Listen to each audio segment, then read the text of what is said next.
2 3 2 3.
Contohnya kita mengajak anak itu bagaimana adat atau akhlak yang baik ketika makan.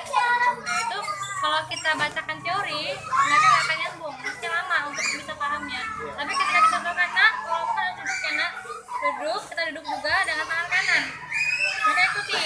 Nah secara langsung itu kan berkesinambungan tuh setiap makan seperti itu. Nah secara langsung kita tanamkan salah satu adab untuk makan bagaimana yang baik menurut Islam.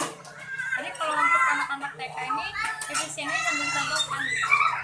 Nah kita kan kemudian TK Islam sama kamu tadi sambil memberitahu hadis-hadisnya. Istilahnya kita beritahukan dasarnya, dasar hukumnya bagaimana menurut hadis Al-Quran ya.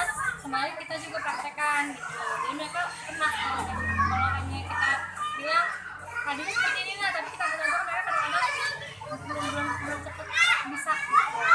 Jadi diterapkan agar terbiasa di sehari-hari. Baik itu keseharian seperti makan ataupun seperti ibadah yang juga.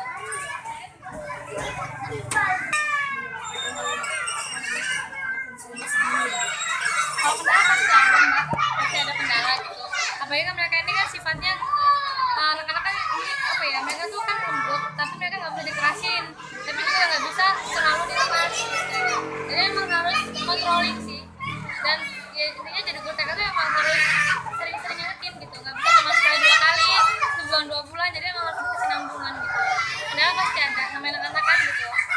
Mereka juga kan punya karakter masing-masing. Ada yang dikasih tahu sekali 2 kali akan kena, ada yang bertahun ini masih aja ada yang susah gitu.